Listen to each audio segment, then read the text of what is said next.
사람들이 사라지고 사망한 채 발견됩니다. 2004년 대한민국을 공포에 떨게 한 연쇄 살인사건. 2004년 7월 15일 20명을 연쇄살인한 혐의로 검거된 유영철. 그렇게 연쇄살인사건은 끝난 줄 알았습니다. 하지만 분명 범인이 잡혔는데도 살인이 계속해서 이어졌습니다. 대한민국 수도 서울, 그 좁은 공간에 연쇄살인마가 또 존재했다는 걸까요? 2006년 4월 14명을 살해하고 19명에게 중상을 입힌 혐의로 검거된 서울 서남부 연쇄살인마 정남규. 희대의 연쇄살인은 그렇게 막을 내리는 듯 했습니다. 그런데 이상한 점이 있었습니다. 비가 오는 목요일이 되면 검정 모자, 검정 우산을 쓴 살인마가 나타난다. 분명 유영철, 정남규는 모든 범죄에 대해 자백을 했지만 2004년 서울, 강북 등에서 발생한 사건만큼은 사건 지역 자체를 모른다라는 입장이었습니다. 그렇게 연쇄살인마들은 검거했지만 많은 미제 사건들을 남겨둔 채 시간이 흐릅니다. 2004년까지 서울 서초구, 강동구, 송파구, 강북구 등의 지역에서 발생했던 많은 의문의 미제 살인사건, 그리고 살인 미수 사건들. 당시 수사진은 연쇄살인마들의 검거에 성공하며 충분히 사건 해결을 할 수 있으리라 믿었습니다. 그런데 이들이 범인이 아닌 것으로 결론이 나자 결국 두 가지의 가능성을 생각할 수밖에 없었지요. 각 미제 사건마다 범인이 다른 독립적인 사건이다라는 가능성과 유영철, 정남규 외에 또 다른 연쇄살인마가 존재한다는 가능성, 이렇게 두 가지가 남게 됩니다. 문제는 후자입니다. 함부로 언론에 연쇄살인마가 또 있다라고 발표할 경우 시민들의 불안감은 더욱 커질 것이며 이를 검거하지 못한다면 더 큰 책임을 물게 되는 상황이었죠.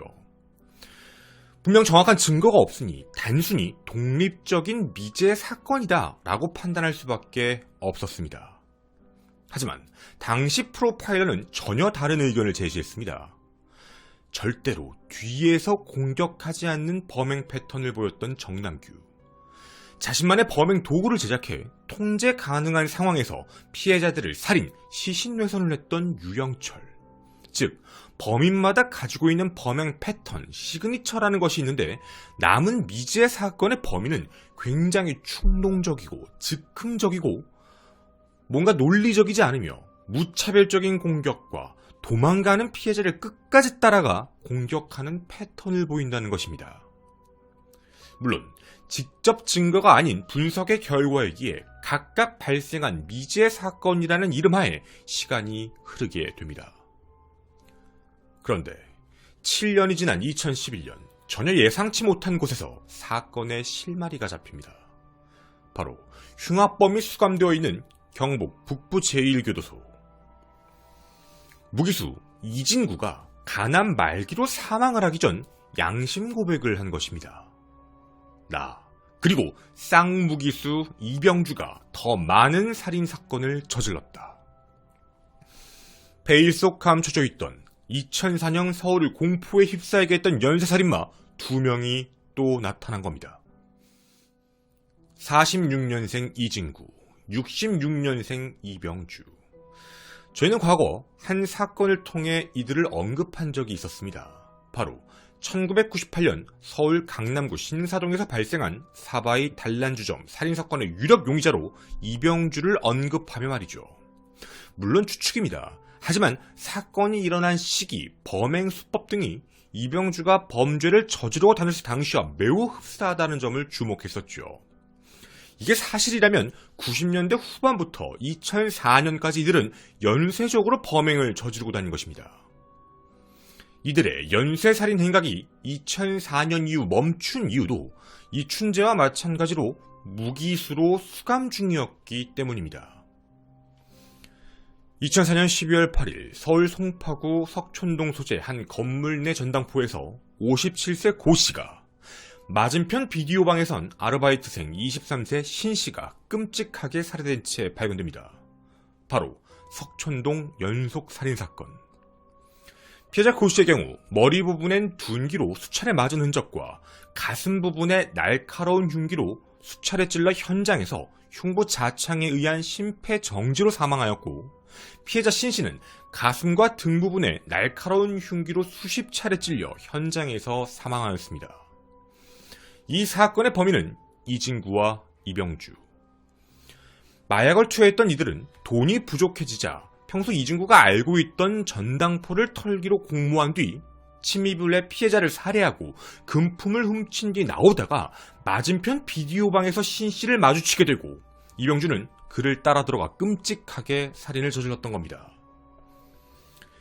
그리고 검거 직후 그동안 해결하지 못했던 2004년 9월 6일, 11월 28일, 12월 7일, 2005년 2월 8일, 2월 15일 연쇄 강도 상해 사건의 범인인 것까지 밝혀지게 됩니다. 2005년 7월 12일 무기징역을 선고받은 이병주와 이진구. 2006년 4월 27일 형이 확정되며 무기수로 수감 중이었죠. 그런데 2007년 6월 6일 이병주가 이진구에게 서신을 하나 보냅니다. 송파일 말인데 자수하고 싶지도 않고 때가 되면 다 밝혀지지 않겠나. 그래도 사건 내용을 알고 싶어하니 적어보지만 절대 편지 보여주고 그러지 말아라. 가스검침 왔다고 하니 아줌마가 열어주고 가버리고 안에 들어가 칼로 찔렀다. 오래돼서 기억도 없고 생각하고 싶지도 않다. 바로 2004년 10월 8일 밤 11시 서울 송파구 방이동 모 빌라 201호에서 발생했던 살인사건. 피해자 이씨는 가슴, 등 총 8회, 피해자 김씨는 가슴에 총 10번, 날카로운 흉기에 찔려 사망한 채 발견된 사건이었습니다. 7년간 미제 사건으로 남아있던 방이동 빌라 미제 사건의 범인이 바로 이병주였던 겁니다. 필로폰을 투약한 상태에서 범행을 저질렀다는 것이 인정되어 2011년 5월 20일 무기징역을 또다시 선고받게 되죠. 그렇게 쌍무기수가 된 이병주. 이 시기 이진구는 가난 말기 판정을 받고 시한부의 인생을 살고 있었습니다. 죽음을 앞둔 이진구는 여러 가지 미제 사건들을 언급하며 범인이 이병주라고 이야기를 합니다. 바로 2004년 8월 6일 발생했던 서울 강동구 명일동 주공아파트 살인사건과 2004년 8월 19일 연속적으로 발생한 미아리 연쇄살인 미수사건. 명일동은 자신과 이병주가 함께 저질렀고, 미아리 연쇄살인 미수는 이병주의 단독범행이다라는 내용이었죠.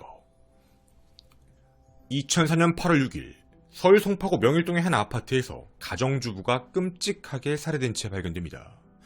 피해자는 목의 오른쪽 2곳, 목 뒤 양쪽 어깨 사이 2곳, 뒤통수 중앙 부분 한 곳을 날카로운 흉기에 찔린 채 발견됩니다. 광기 어린 살인 현장의 모습으로 입구와 목욕탕 사이 혈흔이 낭자한 상태였죠. 사망 추정 시간은 낮 1시 반에서 3시 사이. 범인은 대범하게도 대낮에, 그것도 발각 가능성이 높은 복도식 아파트에서 끔찍한 살인을 저지른 것입니다. 그로부터 4일 뒤인 8월 19일 강북구 미아동에서도 충격적인 사건이 발생합니다. 비가 내리던 새벽 3시 30분경 20살 여성 피해자는 택시에서 내려 약 150m 정도 걸어 집 앞에 도착합니다. 그런데 누군가 뒤에서 어깨를 툭툭 쳐 돌아보니 흉기로 복부를 공격하고 도망치는 피해자를 따라가 또다시 수차례 등 쪽을 공격합니다. 비명소리를 들은 사람들이 모여들자 도망쳐버린 범인. 그는 사라지지 않았습니다. 불과 10분은 새벽 3시 40분 현장에서 600m 떨어진 서울 강북구 도봉로에서 귀가하던 18세 여성을 같은 방식으로 공격한 뒤 사라졌습니다. 다행히 피해자들은 긴 수술 끝에 목숨은 건졌지만 당일 내린 비로 현장에 많은 흔적들이 사라져 범인을 잡을 수 없는 미제 사건이 돼버린 것이죠. 이 두 사건, 정말 이병주가 저지른 것이 맞을까요? 이진구의 양심 고백으로 알게 된 사건. 하지만 100% 신뢰할 수는 없었습니다. 직접 증거가 없는 상황에서 이병주가 과연 자백을 할지에 대한 문제가 남았던 것이죠. 그런데 방이동 사건의 재판을 받을 당시 수감되어 있었던 서울구치소에서 함께 수감 생활했던 김 씨가 이병주에게 놀라운 이야기를 듣게 됩니다. 이미 무기징역을 선고받은 석촌동 살인사건, 그리고 재판을 받고 있는 방이동 빌라 사건 말고도 살인을 더 저질렀다. 김 씨는 출소 후 평소 알고 지내던 형사에게 이 사실을 제보하게 됩니다. 2012년 9월 드디어 재수사가 시작된 명일동 미제 사건. 조사를 받던 이병주의 입에서 전혀 예상치 못한 이야기가 나옵니다. 명일동 말고도 미아리 사건도 내가 저지른 것이다. 이진구가 말했던 두 사건의 범인이 정말 이병주였던 겁니다. 2012년 10월 사건을 정리하고 검찰로 송치시켜 재판을 앞두고 있었습니다. 그런데 말이죠. 10월 16일 이병주는 검찰에서 모든 범행을 전면 부인하기 시작합니다. 김 씨와 형사들 그리고 다른 제보들까지 모두 공모해 사건을 조작했다라는 주장이었죠. 3년이 넘었던 검찰의 수사. 결국 2015년 9월 30일 두 사건 모두 혐의 없음, 증거불충분 처벌을 내리게 됩니다. 편지를 통해 자신은 연쇄살인마가 아니다, 말뿐이다, 모두 경찰이 조작한 것이다 라고 주장하는 이병주와 원래 이병주는 그런 레퍼토리를 쓴다라고 이야기하는 형사. 정말 이병주는 범인이 아닌 걸까요? 사실 문제가 좀 있었습니다. 피의자 신분으로 조사를 받던 이병주의 진술 중 명일동 사건을 저지르고 훔친 물건은 익산의 귀금속 가게에서 처분을 했다. 혹은 금목걸이 1개 같은 경우에는 대전 은행동에 있는 한 모텔 여주인에게 주었다. 범행 도구는 어떤 장소의 상가 뒤편, 칼을 파는 곳에서 구입했다. 하지만 이를 확인해본 결과 전부 거짓말이었습니다.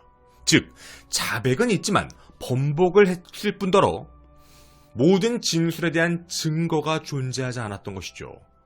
검찰이 불기소를 내릴 수밖에 없는 상황이었습니다. 그럼 어떻게 이병주는 사건 내용을 알고 진술을 한 걸까요? 진술서의 내용을 살펴보면 장소, 시간, 살해 방법, 살해 당시의 상황을 매우 구체적으로 진술했습니다. 심지어 이런 진술까지 있었습니다. 현관문을 열고 들어갔을 때 오른쪽에 신발장이 붙어 있었고 남자 신발은 없고 모두 여자 신발만 있어 여자가 살고 있다 생각해 범행을 저질렀다. 이런 진술까지 합니다. 범인이 아니면 절대 알 수 없는 내용들이었죠. 그런데도 과연 증거불충분이 맞을까요? 살인행위에 대해선 진실로 진술하고 나머지에 대한 건 증거를 못 찾게 거짓으로 진술한 걸까요? 헌데 조서를 꼼꼼히 살펴보면 문제가 있다는 것을 전문가분들이 지적하셨습니다. 경찰, 장갑을 착용했습니까? 이병주, 착용했지요. 모자를 착용했습니까? 네, 착용했지요. 난 12시에 사람들이 보고 있는데 어떻게 이렇게 과감하게 범행을 저질렀습니까? 아, 낮에 한 거구나. 이런 식의 질문, 여러분은 어떻다고 생각이 드시나요? 조금만 생각을 해보면 조사를 담당했던 경찰이 사건 정보를 미리 얘기하면서 범인에게 묻는 정황이 포착됩니다. 즉, 실제 범행을 저지르지 않아도 낮에 했구나, 장갑을 꼈구나, 모자를 썼구나, 이런 걸 알 수 있다라는 것이죠. 분명 필로폰을 투약한 상태에서 범행을 저질렀다 했는데 8년이 지난 시점 진술을 굉장히 구체적으로 한다는 점이 이상하다라는 부분입니다. 두 미제 사건, 이병주가 범인이 맞는 걸까요?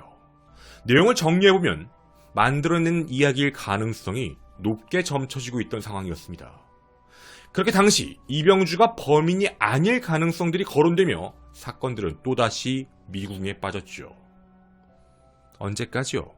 이병주의 행동이 또다시 시작되기 전까지 말이죠. 2018년 2월 24일 서울 강남경찰서 강력 3팀에 편지 한 통이 도착합니다. 보내는 이병주.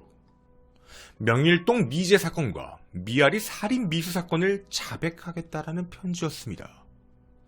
6년 만에 또다시 시작된 진실게임. 분명 당시에도 경찰이 조작했다고 주장한 이병주. 사건 내용이 만들어진 것 같다는 전문가분들의 견해에 완벽히 배치되는 행동을 또다시 시작했습니다. 물론 이번엔 한 가지가 달랐습니다. 검찰에서도 자신의 범행을 인정했다라는 것이죠. 결국 2019년 9월 24일 미아리 사건에 대한 1차 공판, 즉 재판이 시작됩니다. 그때도 자신이 범행을 저지른 게 맞다라며 시인하는 이병주. 헌데 2020년 10월 27일 3차 재판부터 진술을 번복합니다. 이병주의 부탁을 받은 제보자 김씨가 경찰관과 공모해 조작을 한 것이다라는 주장. 과거의 주장을 또다시 시작한 겁니다. 이때를 기점으로 검찰 수사 단계였던 명일동 사건도 진술을 번복하기 시작한 이병주.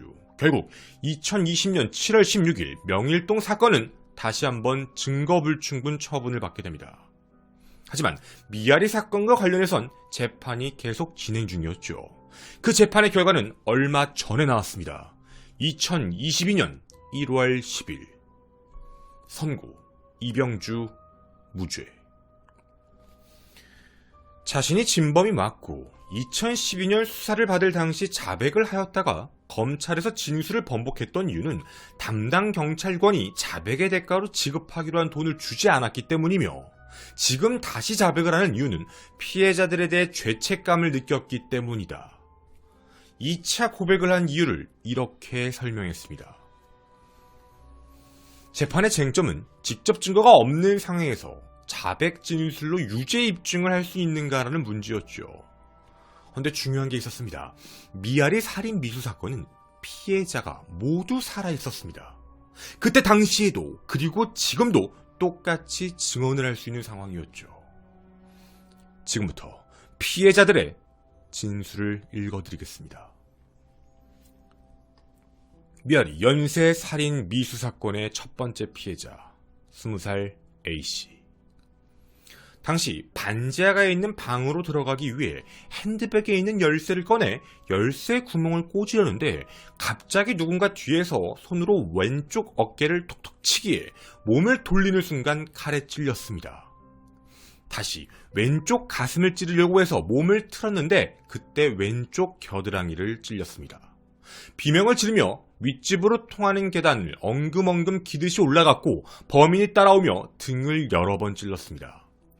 비명소리를 들은 윗집 창문에 불이 켜졌고 그 길로 범인은 도망을 갔습니다. 범인은 챙이 있는 베이지색 야구 모자를 푹 눌러 쓰고 있었고 새벽이라 얼굴이 어두워 잘 보진 못했지만 윗도리에 카라가 있는 티셔츠였고 바지는 어두운 색인데 검정색인지 남색인지는 잘 모르겠으며 자신의 키가 163인데 범인은 자신과 비슷하거나 약간 작았습니다. 전체적으로 내 나이 또래는 아니고 아저씨 같은 옷 스타일의 왜소하고 마른 체형이었습니다. 두 번째 피해자 18세 여성 B씨. 귀가하던 중 오른쪽 골목 모퉁이를 지나 집에 거의 다 와갔을 무렵 누군가 양 어깨를 짚기에 뭐예요? 라고 얘기하며 돌아섰는데 말없이 칼로 찔렀습니다. 처음에는 장난감 칼로 찌르는 줄 알았는데 피가 계속 나는 걸 보고 비명을 지르며 계단 위로 넘어졌고 계속하여 아래로 내리치듯이 내 몸을 찔렀습니다. 소리를 지르며 발로 범인의 가슴을 한번 걷어찼는데 그 바람에 범인이 넘어지며 칼을 떨어뜨렸고 그걸 다시 주워 도망쳤습니다. 범인은 베이지색 야구 모자를 깊게 눌렀어서 얼굴은 잘 못 봤지만 나이는 20대 중후반, 남자들 중에선 아주 작은 키로 160가량이었던 것 같습니다. 머리숱이 많이 없었던 것 같고 짧은 스포츠형이었으며 체형은 그렇게 마르진 않은 것 같은데 크지도 그리고 단단한 체형이었습니다. 라운드 남방 검정색 티셔츠와 그리고 검정색 바지를 입고 신발은 검은색인 것 같았습니다. 범인이 사용한 흉기는 손잡이가 나무색이었고 칼이 그리 길지 않은 보통 집에서 보는 흔한 칼은 아니었습니다. 특히 중요한 증거 자료가 있었습니다. 바로 목격자의 기억이죠. 수사 기록에 첨부된 9명의 범죄 수법자 사진을 쭉 제시하자 피해자는 바로 6번 사진을 선택합니다. 그 6번, 이병주였습니다. 이뿐만이 아닙니다. 목격자 최 씨의 증언도 있었습니다. 비명소리를 듣고 창밖을 보다가 범인으로 보이는 자가 도망치는 걸 보았다. 인상착에는 키 160에서 165, 상의는 검정색 라운드 티셔츠, 하의는 어두운 계통, 30대 후반으로 보였고 광대뼈가 툭 튀어나오고 턱이 좀 갸름해 보였다. 최 씨도 범죄 수법자 9명의 사진을 보여주는데 거기서 정확하게 이병주를 지목했습니다. 피해자와 목격자의 눈, 이들은 서로 아는 사이가 아닙니다. 이보다 더 정확한 증거가 있었을까요? 그런데 문제가 있었습니다. 바로 경찰의 실수였죠. 첫째, 2012년 6월 15일 이진구가 자백을 했다는 내용, 바로 메모지가 있었습니다.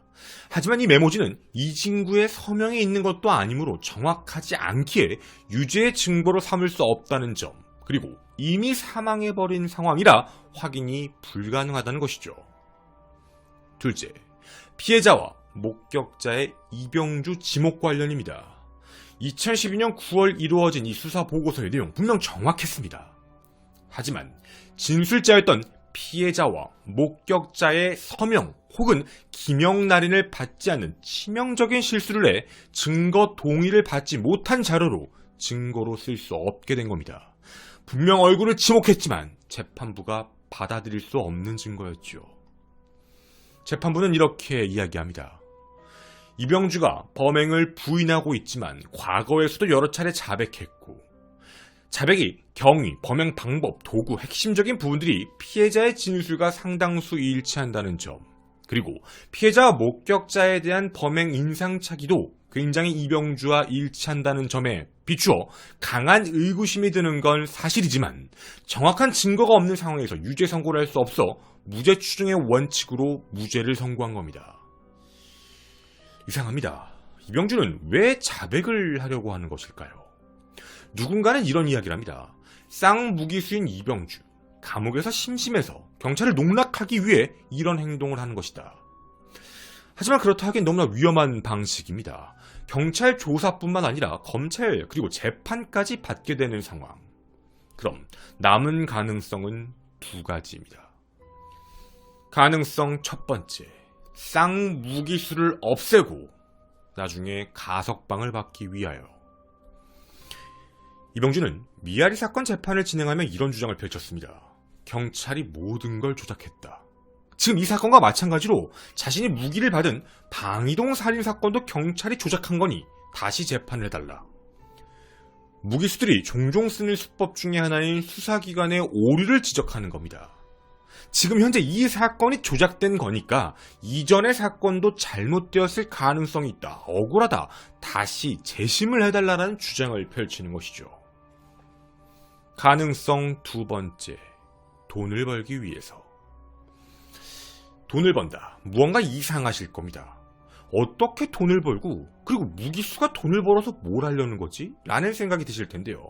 우선 무기수에게 돈이 필요한 건 맞습니다. 교도소 내에서 필요한 물품 이런 걸 살 땐 자신의 돈을 쓰게 되어 있는데 대부분 가족 지인들이 넣어주는 영치금을 쓰며 살아갑니다. 실제로 쌍무기수인 이병주도 영치금이 필요한 건 분명한 사실입니다. 그리고 실제로 이병주에게 한 남성이 지속적으로 영치금을 넣은 사실이 확인됩니다. 가족도 지인도 아닌 남자, 그는 브로커 정씨였습니다. 브로커 정씨, 그가 하는 일은 바로 미제 사건을 해결하는 것이었습니다. 굉장히 좋은 일처럼 보이시나요? 아닙니다. 실제 범인이 아닌 무기수에게 이 사건을 떠안으면 사건 해결 제보로 나오는 공적금 일부를 나누어주고 이를 수사한 경찰은 진급을 하는 일종의 범인과 경찰 그리고 브로커 모두가 윈윈하는 관계라는 것이죠. 정말 말도 안 되는 이야기인 걸까요? 2004년 유영철이 검거가 된 이후 비슷한 일이 하나 있었습니다. 실제로는 정남규가 저질렀던 이문동 살인사건을 자신이 저질렀다고 나중에 추가 자백을 했었죠. 그리고 검찰 단계에서 진술을 번복했는데 그 이유를 이렇게 이야기했습니다. 당시 경찰이 아들의 대학 진학을 책임져 준다에 허위 자백을 했다. 물론 진실은 알 수 없죠. 헌데 굉장히 소름 돋는 이야기입니다. 만약 이게 정말 가능하다면 현재까지 대한민국에서 미제 사건의 범인으로 알려진 자들 중 실제가 아닌 경우들도 존재할 수 있다는 뜻이 됩니다. 유족은 범인이 잡혔다라고 안도하겠지만 실제 범인은 이 세상에서 우리와 함께 웃으며 활보를 하고 있다라는 말이 되지요. 이진구가 언급했던 사건들. 1995년 7월 전북 익산에 교통사고가 발생합니다. 그리고 시신을 유기했던 사건. 물론 공소시효는 지났습니다. 1997년 3월 서초동 디스코텍 2명의 살인사건. 미제 사건입니다. 2001년 2월 전북 익산 서점 여직원 성폭행 살인사건. 그리고 저희가 오늘 함께 다뤘던 명일동 미아동 사건. 기타 자신이 직접 들었던 경찰만이 알고 있는 여러 미제 사건들도 있다고 합니다. 아직 알 수 없습니다. 이병주가 얼마나 더 많은 미제 사건과 연관되어 있는지 말이죠. 2022년 1월 10일 새 연쇄살인마 이병주의 연쇄범죄 재판 결과는 무죄가 나왔습니다. 무죄. 죄가 없다는 게 아닙니다. 죄를 입증하기에 충분치 않다라는 것. 여러분이 보시기에 명일동, 미아리 사건, 그 외 나머지 많은 사건들 정말 이병주가 아닌 걸까요? 만약 이병주가 맞다면 우리가 모르는 사건들 중 이병주와 연관되어 있는 사건들은 도대체 몇 가지인 걸까요? 저는 토요사건 팩트의 김원이었습니다. 감사합니다. 네, 딘영입니다. 실제로 이진구와 이병주는 각각 굉장히 많은 범죄를 저지른 것으로 확인됩니다. 이진구 같은 경우에는 1963년부터 시작해가지고 계속 왔다 갔다 교도소를 갔다 나와서 또 범행을 저지르고 대부분 절도, 침입절도, 강도 상해, 사기 이런 죄명이었습니다. 그렇게 2004년 2월 23일 형집행이 종료가 돼 출소를 했고 이병주도 1980년부터 계속 특수절도, 강도 상해, 강도 이런 범죄를 저질러서 2004년 3월 24일 형집행이 돼서 이제 나오게 되는데요. 이들이 왜 알게 됐냐면 교도소에서 만나게 된 사이예요. 그래서 이들이 같이 나와서 2004년에 범행을 공통적으로 저지르다가 검거가 돼 무기수가 되었던 케이스인데 나중에 시간이 지나 보니까 더 사건들이 많았던 거였죠. 그걸 이제 이진구가 자백을 한 거고 그리고 이 내용들이 나중에 확인이 됐던 것이었죠. 그리고 저희가 이전에 얘기를 드렸던 사바이 단란주점 사건 같은 경우에는 이진구가 아니고요. 이병주와 관련된 내용이었었어요. 이병주가 사실 이제 본 적이 익산인데 이병주가 공범들과 함께 공범이 있었어요. 공범들과 함께 그때 당시에 서울에서 연쇄 강도 행각을 저지른 게 확인이 돼요. 이 표가 그때 당시에 이제 사건표인데요. 잠시 보여드리면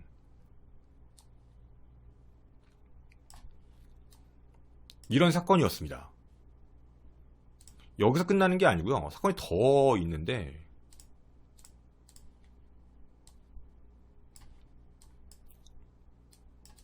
이게 지금 확인된 것만 11건이고요. 훔친 금액도 약 거의 900만 원 정도의 거의 이제 수렴이에요. 그러니까 굉장히 연쇄적으로 범행을 저지르고 보시면 피해자들이 여러 명이잖아요. 한 공간에 여러 명의 피해자들을 억압해서 범행을 저질렀는데 이때 이병주랑 같이 범행을 저질렀던 애들이 있었어요. 사람들이 같이 차를 타고 다니면서 어디에 가서 범행을 저지르고 훔치고 도망가고 이랬던 케이스라서 저희가 사바이 단란주점 사건에 대해 범행 현장 자체가 보통 같지가 않다라는 게 이병주가 저지르는 범죄 패턴하고 매우 유사했어요.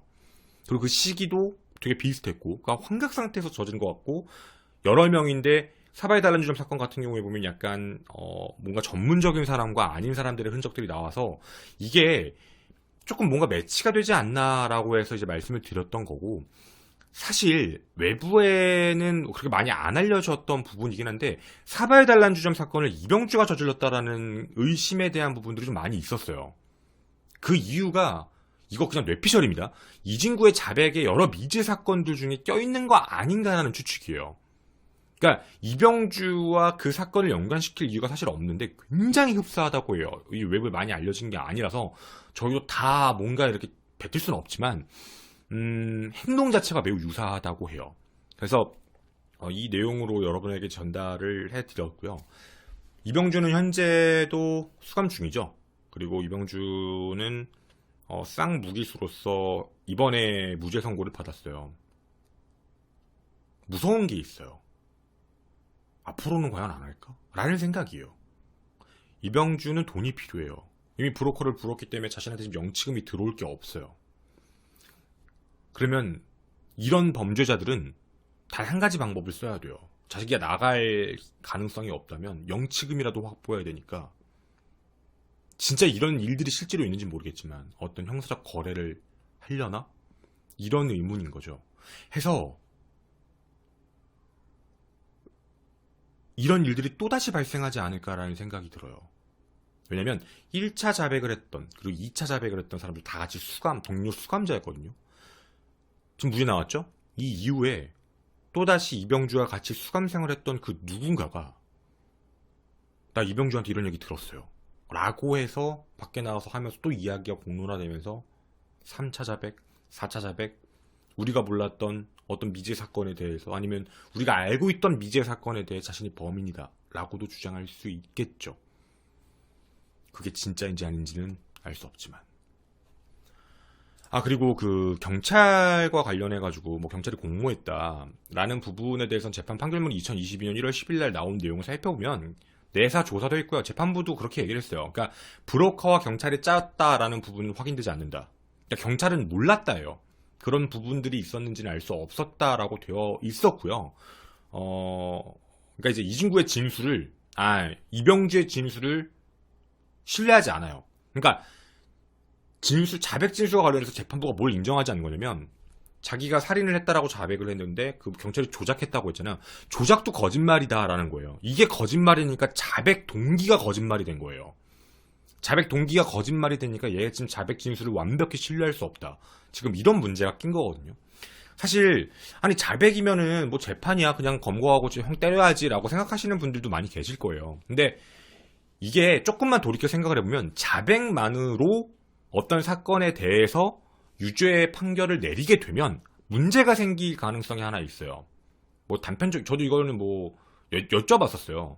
뭐 자백이면 검거되는 거 아니에요? 자기가 했다는데. 근데 이제 단편적인 예를 하나 들어드리면 자백만으로 만약에 어떤 형사사건에 대해서 처벌을 가하다가 증거도 필요 없이 넌 자백했으니까 범인이야 이렇게 아주 집어넣었다라고 얘기를 하면 한 가지 문제가 생긴다라는 거예요.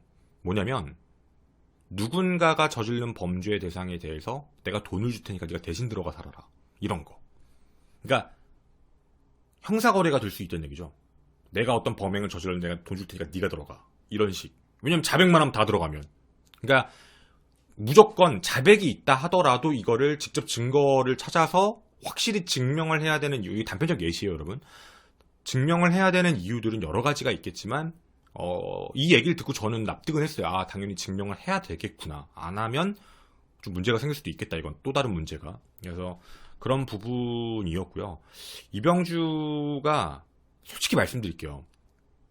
경찰분들한테 내용만 들어서 사건을 다 얘기한 건 절대 아니에요. 재판부도 그걸 이상하게 보고 있는 건데 그거 말고도 범인이 아닌데 이걸 어떻게 할지라고 좀 이상한 정황들이 보이는 진술들도 있어요. 경찰이 뭔가 얘기해주지도 않았는데 얘기하는 것들. 그러니까 분명히 의심은 가요. 근데 뭐 DNA가 있는 것도 아니고 뭐가 발견된 직접 증거도 없고 이러니까 이걸 진짜 확 유죄를 때리기가 되게 애매한 것 같아요. 제 개인적인 생각으로는 전 이병주가 범인이 맞다고 생각해요. 근데 이병주는 어떻게 하면 자기가 빠져나가는지 너무 잘 알고 있어요. 왜냐면 이미 이전부터도 너무 많이 교도소를 왔다 갔다 했어요. 범행은 학습이 되죠. 그리고 그 안에서 자기들끼리 모이면 무슨 얘기 하겠어요. 그래서 그런 이야기들이라서 혹자는 이런 얘기도 해요. 자기 어떤 사건들에 대한 얘기가 이제 그 교도소 안에서는 자기들끼리 그런 사건에 대한 얘기를 하는데 뭐 들었는데 이런 사건이 있었다더라, 들었는데 이런 사건이 있었다더라. 거기 중에는 뭐 그걸 자기가 했다고 얘기하는 사람들도 있고 그런 부분들도 있기 때문에 확실하진 않을 수도 있지만 적어도 가능성을 열어두면 이병주가 직접 했거나 이진구? 아니면 어떤 누군가 진짜 했는데 그걸 듣고 자기가 한 것처럼 얘기했거나 뭐 그럴 가능성들도 충분히 있다는 얘기죠. 절대로 이병준은 아예 모르고 얘기한 것 같지는 않다라는 입장이에요. 감사합니다.